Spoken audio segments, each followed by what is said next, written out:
mga mag-aaral sa ikalawang baitang. Ako, si Ma'am Shane, na nagpapaalalang ang kaalaman ay nandyan lang, basta't makinig ka lamang. At siya si Sasha, na nagsasabing, ang batang palatanong ay marunong. Makakasama ninyo kami upang pag-aralan at madagdagan pa natin ang inyong kaalaman sa Araling Panlipunan. Siguruhing hawak nyo na ang iyong lapis at papel.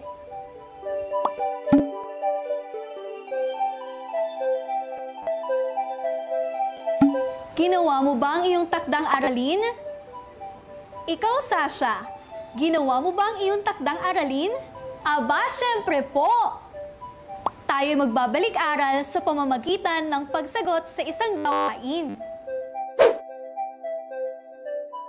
Una ng patlang ng mga angkop na elemento ng komunidad ang talata.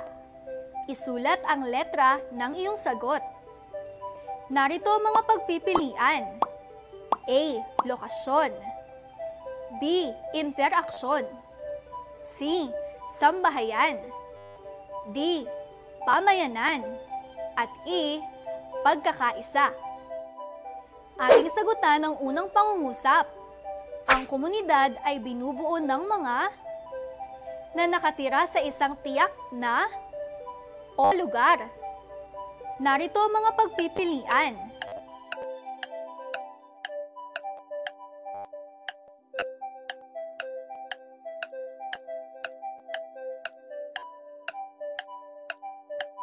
Tama ka! Kung ang sagot mo sa unang patlang ay C, sambahayan, at sa pangalawang patlang naman ay A, lokasyon. Pakibasa naman po ulit, Sasha. Ang komunidad ay binubuo ng mga sambahayan na nakatira sa isang tiyak na lokasyon o lugar. Magaling, Sasha! Pumunta naman tayo sa susunod na pangungusap.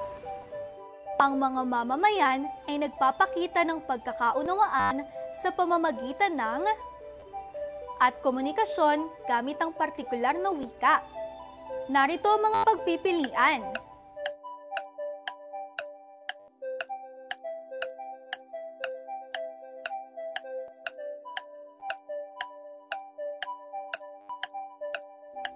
Kung ang sagot mo ay B, interaksyon, magaling!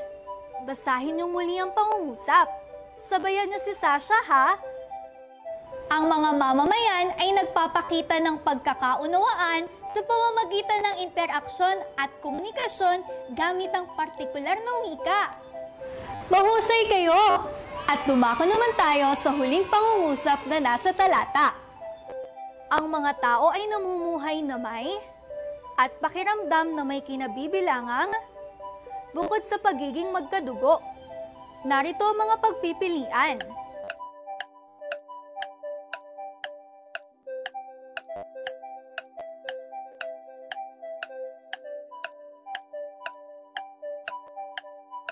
Mahusay ka kung ang sagot mo sa unang patlang ay E, pagkakaisa, at sa pangalawang patlang naman ay D, pamayanan.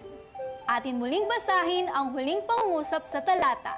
Sabayan ninyo ako sa pagbabasa. Ang mga tao ay namumuhay na may pagkakaisa at pakiramdam na may kinabibilangang pamayanan bukod sa pagiging magkadugo. Atin muling basahin ang talata kasama na ang mga sagot nito. Ang komunidad ay binubuo ng mga sambahayan na nakatira sa isang tiyak na lokasyon o lugar. Ang mga mamamayan ay nagpapakita ng pagkakaunawaan sa pamamagitan ng interaksyon at komunikasyon gamit ang partikular na wika. Ang mga tao ay namumuhay na may pagkakaisa at pakiramdam na may kinabibilangang pamayanan bukod sa pagiging magkadugo. Sa madaling salita, ang komunidad ay isang lugar na kung saan ang mga tao ay nagkakaintindihan at nagtutulungan. Lahat tayo ay may puwang sa mundong ginagawa sa Araling Panlipunan ating alamihin. Ikutin ang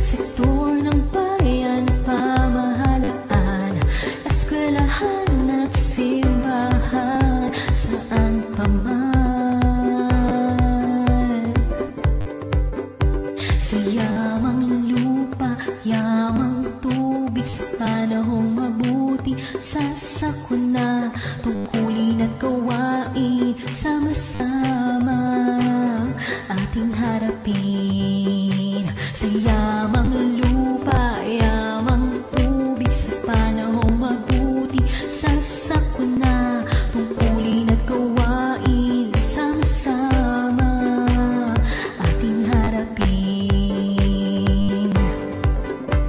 Lahat tayo ay may puwang sa mundong ginagalawan, sa araling panlipunan ating alamin. Sa araling panlipunan ating alamin. Ngayon naman, nakakita na ba kayo ng mga infrastruktura kagaya nito sa inyong komunidad? Nakapunta na ba kayo sa lugar kung saan may mga taong handang tumulong kapag may sakit ka? Mga taong nagbibigay ng medikasyon upang ikaw ay gumaling sa iyong sakit? Parang pamilyar to. Dito ko naranasan ma-injection na nung baby ako eh. Sa lugar kung saan nandito lahat ang iyong pangunahing pangangailangan, kagaya ng pagkain, damit at iba pa. Alam ko to. Palagi ako sinasama dito ni Mama. Maraming tao dito kaya lagi akong nakakapit sa kanya pag pumupunta kami dito. Baka mawala ako eh. Nakapasok ka na ba sa lugar kung saan ang mga tao ay sabay-sabay na nagdarasal? Opo, teacher. Bawal ang maingay dito. Shh! Ilan lamang ito sa mga nagsisilbing haligi ng ating komunidad para sa ating mas matatag na pamumuhay bilang mamamayan. Ito ay tinatawag nating mga institusyon sa komunidad. Ang pinakauna at pinakamahalaga rito ay ang ating pamilya o sambahayan. Tayong lahat na isinilang sa isang pamilya.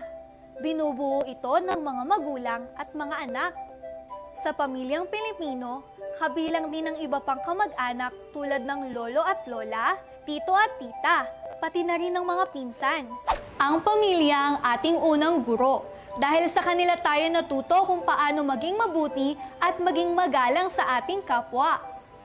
Lagi nga po akong pinapaalalahanan ni na Mama at Papa na palaging gumamit ng po at opo. Lalo na kapag kausap mo ay mas matanda sa'yo. Tama ka dyan, Sasha. Kaya pala napakagalang mong bata. Tinuruan ka ng maayos ng iyong mga magulang. Ang pangalawang institusyon sa komunidad ay simbahan o relihiyon. Karamihan sa komunidad sa Pilipinas ay may iba't ibang relihiyon. May kalayaang pumili ang mga Pilipino sa kung anong gusto nilang relihiyong kabilangan. Ito ang humuhubog sa pananampalataya ng mga tao sa Diyos o sa lumalang. Ikaw, Sasha, anong relihiyon mo? Teacher, ako po at ang pamilya ko ay isang Katoliko. Palagi po kaming nagsisimba tuwing linggo. Ang iba namang relihiyon ay Islam, Iglesia ni Cristo at iba pa. Ang pangatlong institusyon ng komunidad ay edukasyon o paaralan. Dito nag-aaral ang mga batang tulad ninyo upang matuto ng mga kaalaman. Dito kayo tinuturuan ng inyong gurong magbasa, magsulat, magbilang at iba pang mga karunungan at kaalaman. Katulad ko, ako ay nasa ikalawang baitang na. Katulad ninyo, marami akong natututuhang kaalaman sa iba't ibang asignatura. Paborito ko nga ang araling panlipunan eh. Ang sumunod na institusyon sa komunidad ay pamahalaan o otoridad. Ito ang tagapagpatupad ng batas o mga tuntunin sa komunidad. Sila rin ang nagpapanatili ng kaayusan at kapayapaan, kagaya ng kapitan ng barangay, kagawad, at mga tanod. Kung wala ang ating pamahalaan o otoridad, maaaring magkagulong ating komunidad. Kaya nararapat nating sundin ang mga batas o tuntuning ipinatutupad ng ating pamahalaan. Tama ka dyan, Sasha. Ang pamahalaan rin ang tumutulong sa atin kapag kailangan natin ng tulong sa oras ng kalamidad o sakuna. Ang sumunod naman ay sentrong pangkalusugan o ospital. Ito ang lugar kung saan tayo pumupunta kapag tayo ay may sakit. Kapag kinakailangan din ng mga tao ng tulong medikal tulad ng bakuna. Kapag ang inyong nanay ay manganganak. At kapag may gusto tayong bisitahin na taong may sakit. Naalala ko nga po dati, sobrang taas ng lagnat ko. Dinala ako ni Mama sa ospital. Binigyan ako ng doktor ng gamot at ilang araw lang, magaling na ako. Kaya salamat po sa ating mga doktor at nurse. Di po matatawaran ang inyong serbisyo sa ating komunidad. At ang huling institusyon ng komunidad ay sektor ng hanap buhay o kalakalan. Ito ang sektor ng ekonomiya ng komunidad. Kinakailangang magtrabaho ng mga tao upang kumita at may ipambili ng mga pangangailangan, katulad ng pagtitinda at pagmamaneho ng tricycle. Katulad po ng tatay ko, isa siyang tsuper ng jeep. Ang pagmamaneho ng jeep ang paraan ng tatay ko upang makabili kami ng aming makakain at ibang pangangailangan, kagaya ng gamit ko sa paaralan. Magaling, Sasha! Talagang ang mga institusyong ito ang nagpapatibay sa pamumuhay ng mga mamamayan sa komunidad. Ating isa-isahing muli ang mga institusyon sa komunidad. Una, pamilya o sambahayan. Simbahan o relihiyon. Edukasyon o paaralan. Pamahalaan o otoridad. Sentrong pangkalusugan o ospital. At panghuli ay sektor ng hanap buhay o kalakalan. Naunawaan niyo ba ang mga institusyon sa komunidad? Ating siguruhin ang inyong pagkatuto. Sagutin natin ang sumusunod na pagsasanay. Basahing mabuti ang sitwasyon.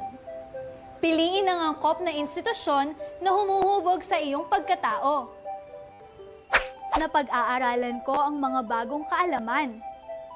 Simbahan, pamahalaan, o paaralan.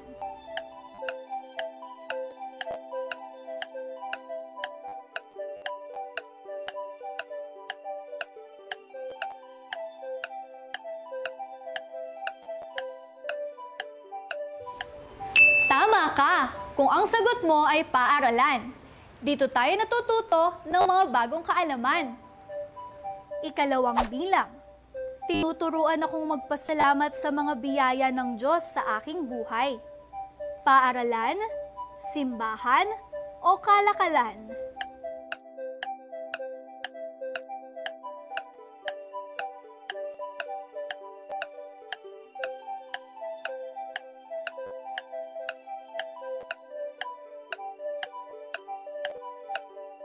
Kung ang sagot mo ay simbahan, magaling! Nagpapasalamat tayo sa Diyos sa pamamagitan ng pagdadasal at pagpunta sa simbahan tuwing linggo. Ikatlong bilang, natututo akong gumalang sa kapwa dahil turo ito ng aking mga magulang. Pamilya, pamahalaan, o paaralan.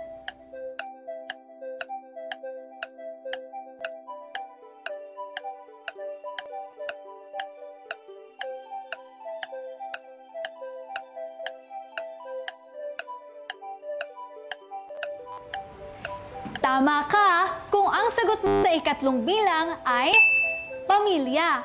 Kagaya ng sinabi ko kanina, ang pamilya ang ating unang guro na kung saan tayo tinuturuan maging mabuti sa ating kapwa.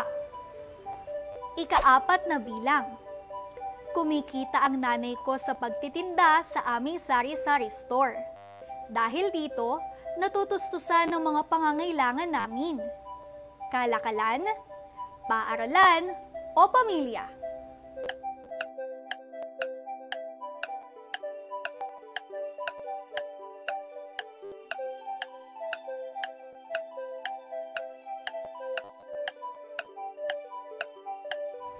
Kung ang sagot mo ay kalakalan, mahusay ka! Ang kalakalan ay sektor ng ekonomiya ng komunidad kagaya ng pagtitinda.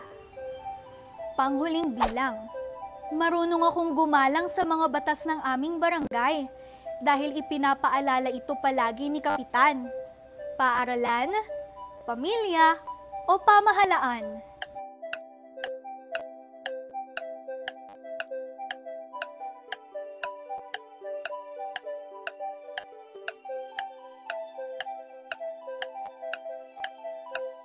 Magaling!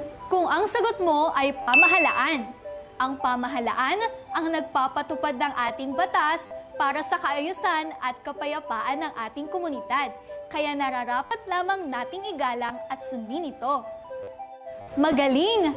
Nasagutan ninyo ang una nating pagsasanay. At kung tama lahat ng sagot mo, naintindihan mo ang ating aralin ngayong araw. Sa bawat institusyon sa ating komunidad, may partikular din tayong tungkulin na dapat gampanan. Ating panoorin at pakinggan si Sasha para ipakita sa atin ang tungkuling ating dapat gampanan sa bawat institusyon sa komunidad. Paalala, ngayong panahon ng pandemya, ang mga bata ay bawal lumabas. Kaya naman gagamitin ninyo ang inyong imahinasyon sa paglalakbay kasama si Sasha. Tara, samahan ninyo akong puntahan ng mga institusyon sa ating komunidad. Ito ang aming bahay o tahanan. Sa ating tahanan, dapat magtulungan ng bawat pamilya sa gawaing bahay. Dito naman tayo sa simbahan. Bilang isang mamamayan, dapat tayo ay dumalo sa misa o sa anumang uri ng inyong pagsamba. Depende sa inyong relihiyon. Nandito naman tayo sa paaralan. Kung oras na ng klase, palagi akong nakikinig sa aking guro para hindi ako mapagalitan. Kayo ba? Nakikinig ba kayo sa inyong guro? Nandito naman tayo sa barangay hall. Dito ang opisina ng kapitan ng barangay, pati na rin ng mga kagawad. Nandito tayo ngayon sa ospital, kung saan makikita ang mga frontliners na nag-aalaga at nagliligtas sa atin kapag tayo ay may sakit. Nandito naman tayo sa tindahan ni Aling Nena. Aling Nena, sobra po yung binigay niyong sukli sa akin kanina. Nag-enjoy ba kayo sa pamamasyal kahit gamit lamang ang iyong imahinasyon? Magaling! Ano na ba ang mga tungkulin nating dapat gampanan sa bawat institusyon sa komunidad? Kung gayon, sagutin natin ang pangalawang pagsasanay na aking inihanda para sa inyo. Piliin ang angkop na tungkulin sa bawat institusyon ng komunidad. Tukuyin ang letra ng tamang sagot. Ano ang tungkulin natin kapag tayo ay nasa tindahan? A. Sumunod sa curfew. B. Magdasal bago matulog. C. Magbalik ng sobrang sukli. At D. Sumunod sa utos ni nanay.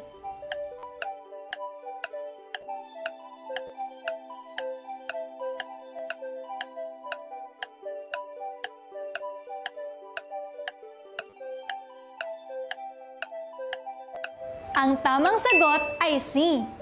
Magbalik ng sobrang sukli, kagaya ng ginawa ni Sasha kanina sa tindahan ni Aling Nena. Ikalawang bilang. Ano ang tungkulin natin sa barangay hall? A. Igalang si kapitan. B. Magsimba. C. Sabihin ng maayos ang bibilhin. O D. Tumulong sa gawaing bahay.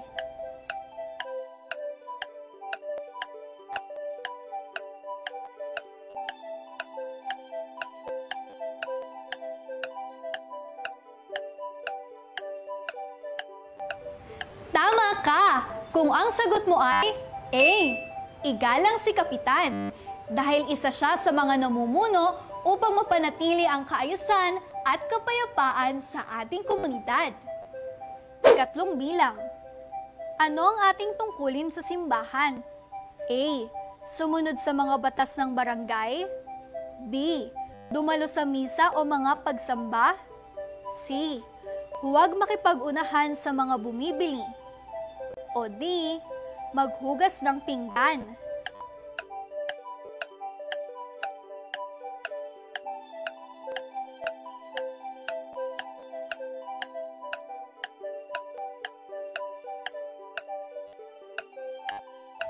tamang sagot ay B. Dumalo sa misa o mga pagsamba. Ginagawa ito madalas tuwing linggo ng mga Katoliko. Ika-4 na bilang. Ano ang tungkuling dapat gampanan sa ating tahanan o bahay? A. Huwag batuhin ng barangay hall. B. Manalangin ng pasasalamat. C. Magbalik ng hiniram na bote. O D. Magligpit ng higaan.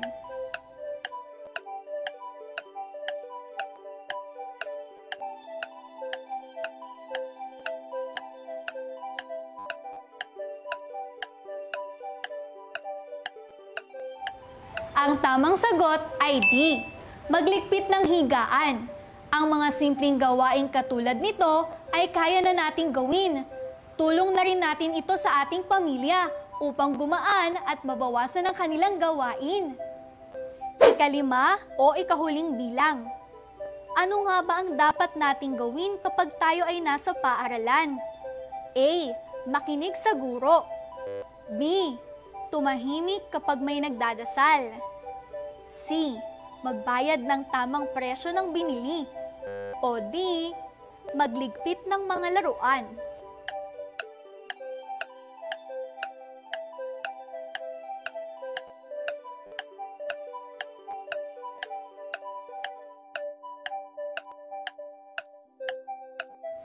Tama ka kung ang sagot mo ay A. Makinig sa guro. Tungkulin natin ito sa paaralan dahil ang guro ang nagtuturo sa atin ng mga kaalamang dapat nating matutuhan. Palakpakan ninyo ang inyong mga sarili. Natapos ninyong sagutan ang ating pangalawa at huling pagsasanay. Nasagutan mo ba ng tama ang lahat ng ito? Kung oo, bigyan ninyo ang inyong mga sarili ng 5 palakpak. 1, 2, 3, 4, 5. Mahusay kayong lahat. At kung hindi mo naman nasagutan ang lahat ng ito ng tama, huwag kang mag-alala. Ang mahalaga ay sinubukan mo ito at nalaman mo pa rin ang tamang kasagutan. Bilang pagbubuod, ang komunidad ay may mga institusyon na nagsisilbing haligi para sa mas matatag na pamumuhay ng mga mamamayan. Ito ay ang una, pamilya o sambahayan. Pangalawa, simbahan o relihiyon. Pangatlo, edukasyon o paaralan. Pang-4, pamahalaan o otoridad. Pang-5, sentrong pangkalusugan o ospital. Pang-6, sektor ng hanap buhay o kalakalan. At sa bawat institusyong ito ay meron tayong tungkuling dapat gampanan. At yan ang aralin natin ngayon mga bata. Naway manatili sa inyong puso't isipan ang kaalamang ating pinag-aralan. Ngunit bago tayo magtapos, alam nyo bang ang bawat komunidad ay may batayang impormasyon? Kailangan natin itong malaman upang mas matiyak at makilala pa natin ang bawat komunidad. Abangan natin ito sa susunod nating aralin. Muli, ako si Ma'am Shane. At ako naman si Sasha, na nagsasabing sa Araling Panlipunan, maraming matututunan. Hanggang sa muli, paalam!